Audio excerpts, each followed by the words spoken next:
Salut les phénomènes, ça va ou quoi les gars? Je suis enrhumé en termes d'énergie, je suis endetté là les gars. Totalement dans le négatif. Le rhume m'a abattu, mais en même temps, il n'y a pas beaucoup d'informations. Donc en fin de compte, pour une fois, ça m'arrange. Moi j'aime quand il y a de l'information, quand ça bouge, quand il y a des rumeurs et tout. Je me nourris de ça. Mais lorsqu'on n'a pas d'énergie, j'avoue que quand je vois trois, quatre informations, je me dis, bon allez, petite vidéo des familles, histoire de parler un peu avec mes blaugrana préférés. Bref, on tergiverse un peu trop. Déjà que j'ai pas d'énergie, faut pas que j'en perde inutilement. On va parler de Koundé, de Joao Pedro ou encore de l'équipe féminine du FC Barcelone qui représente beaucoup plus que le Barça masculin, en tout cas sur la scène de la Ligue des Champions. Les blaugrana, si le contenu vous plaît, n'hésitez pas à lâcher le petit like, le petit abonnement et on se plonge dans cette vidéo actualité. Commençons par une information sur Koundé. Sa mauvaise saison n'est pas un hasard. Hansi Flick lui-même a confirmé qu'il y avait bel et bien quelque chose avec l'international français. Il a même apporté la précision comme quoi il avait des pépins et qu'on prenait soin de lui. À l'heure actuelle, nous ne savons toujours pas quelle est la nature de ces pépins. Est-ce de l'ordre familial ou de l'ordre sportif? Le Barça qui veut s'en séparer, ma fameuse théorie.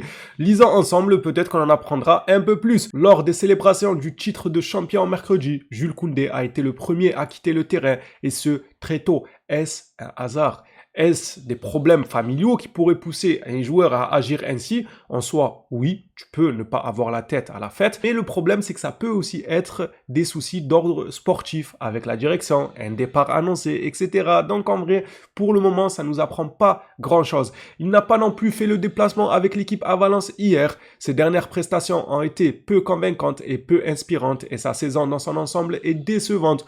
Oui, c'est décevant, mais je ne cesserai de répéter qu'il y a une raison à tout ça. On le saura très prochainement quelle est la nature de cette raison. Au sein du club, on nie tout problème lié à une prise de distance du joueur avec le vestiaire ou le Barça. Bon, là déjà, on nous en apprend un peu plus. Apparemment, ce ne serait pas un problème de l'ordre sportif, car il n'a pas forcément pris ses distances avec le vestiaire. Après moi, quand je mets en avant le fait que ça peut être sportif, c'est vis-à-vis de la direction, c'est pas vis-à-vis du vestiaire. Le vestiaire, lui, il n'a rien à voir. Si Laporta l'a convoqué en lui expliquant que si une bonne offre venait à arriver, sera malheureusement l'un des sacrifices de Barcelone, car il est remplaçable. Malheureusement pour lui, on a de quoi faire. 80 millions, tu peux acheter bon nombre de joueurs compétents, ou même le remplacer avec un certain Cancelo qui irait aider Lamine Yamal sur son couloir. Ça pourrait fonctionner du tonnerre sur ce côté-là. Deux joueurs techniques comme ça, déstabilisants. Je sais qu'il y a l'histoire de l'équilibre. Oui, on doit garder un côté plus défensif que l'autre pour pas qu'on s'expose trop derrière. Non, ça, c'est pas tout le temps véridique. Ça peut marcher évidemment selon le souhait du coach, comment il compte procéder lors de ces rencontres, mais c'est pas une science exacte.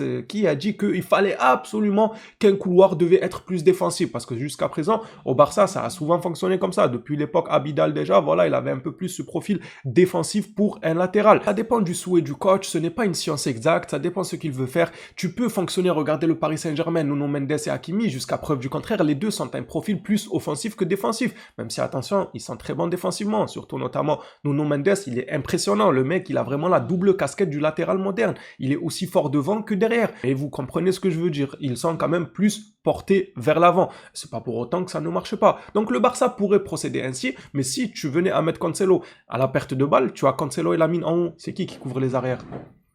Faudra s'arranger pour ça aussi, il faudra trouver un juste milieu. Et attention, je ne dis pas là que je veux forcément un profil défensif. Non, je vous ai dit, moi Lamine Yamal pour moi c'est le Joga Bonito. Je veux qu'on lui ouvre un maximum d'espace possible. Je vous avance juste le fait que plusieurs possibilités sont possibles sur ce couloir-là et les deux peuvent être compréhensibles chacune dans leur contexte. Par ailleurs, le club n'exclut pas de le vendre cet été et surtout si Joao Cancelo reste. Voilà, on parle encore de Joao Cancelo s'il venait à rester parce qu'il pourrait évidemment bifurquer sur l'aile droite. Ça peut être quelque chose quand même. Avoir Lamine Yamal et Cancelo.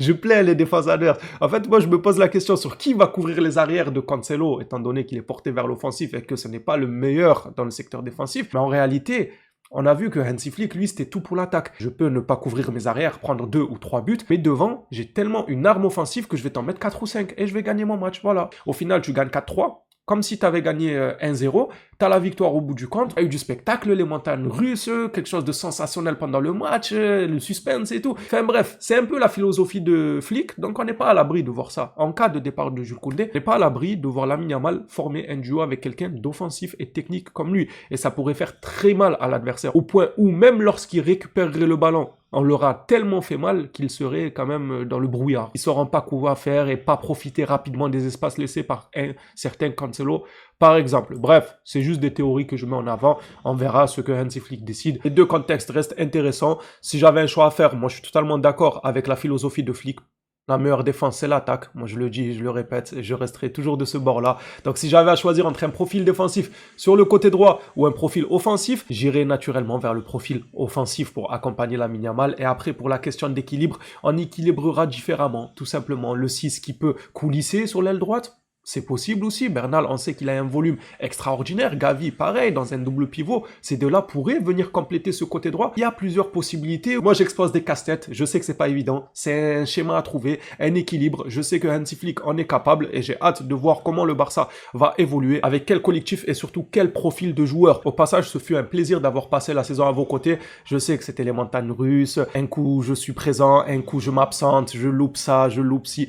J'en suis encore une fois désolé. Comme vous le savez si bien, je travaille, je ne peux pas faire autrement. Je ne vis pas encore de YouTube. Faut bien bosser au bout d'un moment. Donc j'en suis désolé, mais j'ai quand même kiffé la saison à vos côtés. J'ai fait de mon mieux pour être le plus présent possible. Parlons maintenant du secteur défensif. Le technicien allemand n'est pas intéressé par Bastoni et Araujo. Bon, pour Araujo, malheureusement, on se sait. On connaît tous sa situation. On sait tous les fébrilités qu'il a eues. La saison qui vient de passer, elle est très compliquée. Et pas que celle-là, même celle d'avant. Le joueur continue de s'enfoncer. Je me demande jusqu'où il peut glisser. Hansi Flick n'est pas convaincu par Alessandro Bastoni ni par Ronald Araujo en défense. C'est tout simplement son choix personnel, il n'y a pas grand chose à ajouter. Parallèlement, Flick sait que le Barça doit progresser défensivement pour remporter la Ligue des Champions. Il doit avoir une vision claire des solutions à apporter. Deco a recruté un gardien de haut niveau qui d'ailleurs a fini meilleur gardien de la saison, c'est mérité. Pour une première saison franchement extraordinaire. Le Barça, on savait très bien que depuis la nuit des temps, et je sais que je m'attire pas des amis en disant ça, mais depuis l'époque de Victor Valdez, on a toujours eu un faible au poste de gardien de but. Et je parle de Valdez y compris, les gars.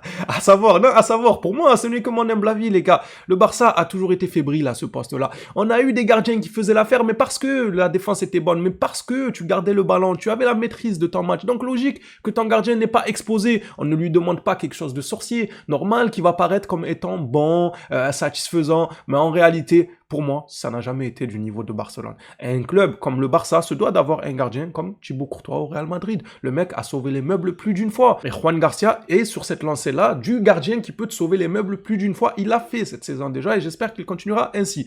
Deco a donc recruté un gardien, mais il est évident que le niveau défensif du Barça face à l'Atlético Madrid était encore inférieur à son niveau offensif, comme ce fut le cas un an plus tôt contre l'Inter. Le Barça doit améliorer sa défense et éviter d'encaisser des buts.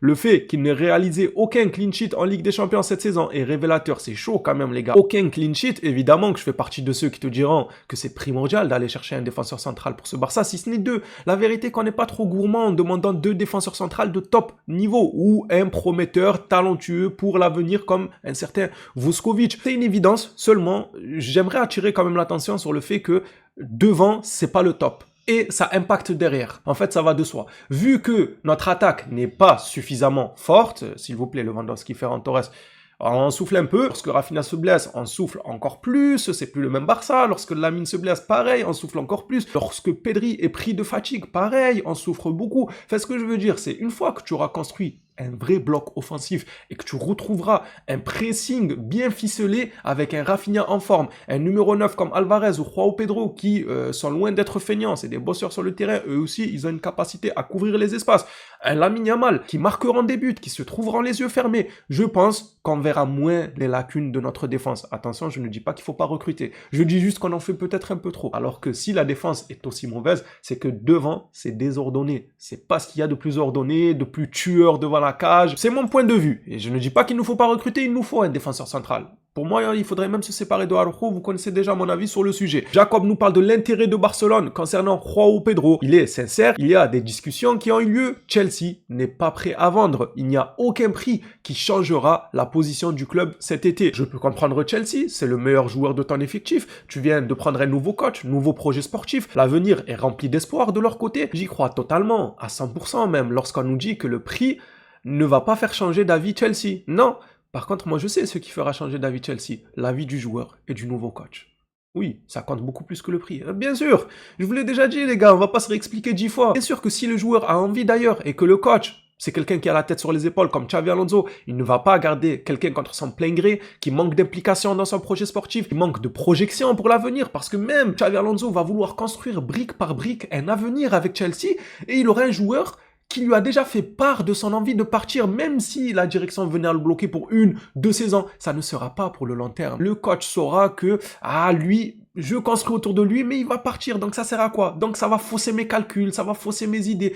Pour moi, Xavi Alonso, si João Pedro venait à lui dire qu'il ne veut pas rester à Chelsea, il va faire le nécessaire auprès de la direction pour le laisser partir. Voilà, je le vois comme étant un coach qui a la tête sur les épaules, qui réfléchit à long terme, qui sait construire les choses. Malheureusement pour lui, le Real Madrid ne lui a pas laissé le temps de s'exprimer. C'est dommage pour eux, mais c'est tant mieux pour nous. Parce que moi, Xavi Alonso qui s'exprime, qui commence à faire du joga bonito, etc., un schéma de jeu, une cohérence et tout, ça me faisait peur. Voilà, je vais pas mentir. Je vais pas faire le menteur devant vous. C'est la vérité. Ça reste un tacticien. Et pour moi, la tactique doit rester du côté de Barcelone, s'il vous plaît. C'est là-bas, on est des tacticiens. C'est pas du côté de Madrid. Contre-attaque, quand on marque un but, on gagne 15 Ligue des Champions et c'est bon, c'est ça leur va. Ils sont contents avec ce style de jeu.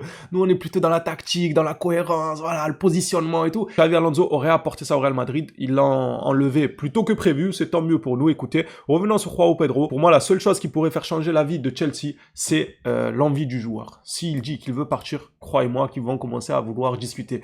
Pour finir cette vidéo actualité, on finit par cette belle image. L'équipe du FC Barcelone féminine qui gagne la Ligue des Champions et qui permet au Barça d'empocher 3 millions. Ces 3 millions permettent de payer Hamza Abdelkarim, le joueur égyptien, les gars. On avait une clause à 3 millions. Le Barça a décidé quasiment officiellement de lever cette clause. En même temps, le gars, à un jeune âge, il est déjà sélectionné pour la Coupe du Monde avec son pays. Il est déjà international. Enfin, c'est officiel ou pas? J'ai vu comme quoi il allait être sélectionné, mais j'ai pas vu la liste officielle. Je pense que oui, ça doit l'être. Bref, si ça ne l'est pas, on va en découdre avec l'Égypte. Plus sérieusement, c'est un bon deal. Les 3 millions que tu vas lever avec l'option d'achat viennent tout droit de ton équipe féminine. Je sais qu'on n'est pas tous branchés football féminin et tout, mais la vérité, on doit quand même les remercier à leur juste valeur parce que elles ont su garder un standing du FC Barcelone au haut niveau. Quand l'équipe masculine était au plus bas, on parlait que des féminines. Ligue des champions par-ci, championnat par-là, Manita au Real Madrid par-ci. Et ça compte, c'est du soft power. C'est pas parce que c'est pas les masculins que ça ne compte pas. Ça compte pour la publicité, ça compte pour les revenus du club, ça compte pour l'image du club, ça compte pour tout. C'est pas parce que c'est des femmes que forcément, ah ouais, féminine, Ligue des champions, on s'en fout. Non, ça a compté. Ils te rapportent 3 millions, ils te mettent au devant de la scène, ton slogan, ton nom de marque est toujours au devant. Moi, je tenais à les remercier quand même. C'est fait. Maintenant, c'est la fin de cette vidéo. Actualité, dites-moi un peu ce que vous en avez pensé dans l'espace commentaire. On s'attrape. À la prochaine sur le Barça. D'ici là, prenez soin de vous les phénomènes.